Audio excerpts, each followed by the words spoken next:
Someone who's been a champion for privacy and for antitrust and standing up to these corporations, Senator Klobuchar. Thank you very much, Senator Hawley. And of course, thank you to Senator Durbin and Blumenthal. I was listening to all of you, and I was thinking how when we first started on this journey, it was pretty lonely.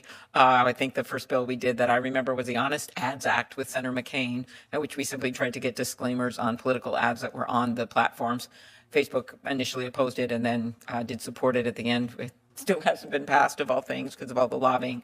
But since then, there has been this big coalition of people, I think based in part on, I haven't read your book yet, but from what I understand, some of the things that you have pointed out that have brought people with us of all political stripes. And part of this is just the pushback whenever we try to do anything on antitrust when it comes to self-preferencing products. And this is of all of the platforms together, the intense lobbying against any kind of movement, even for things the companies agree to do in other countries.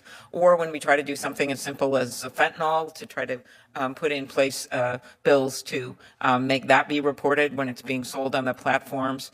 Senator Cruz and I lead the Take It Down Act that has gotten support from a number of the platforms, not originally, that I believe is going to pass through the House. It's already passed through the Senate for non-consensual porn, both AI created and actual. But there's so much more to do. And I just keep nearly every hearing saying, if you want this to stop, then why don't you work with us in supporting some of these major bills outside of some of the ones that I mentioned.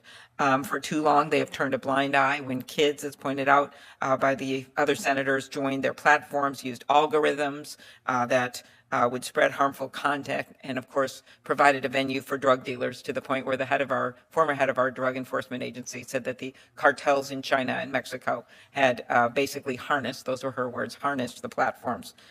We know about the risks of mental illness, addiction, exploitation, even suicide for these kids that have their images. They put it out looking for a girlfriend or boyfriend, and they're so mortified and they're so young that we've had over 20 suicides in 1 year, according to the former FBI director. As you observed in your book, it really didn't have to be this way. They could have chosen to do it all differently and fix so much of what's been destructive, but they didn't, so we must. Thank you.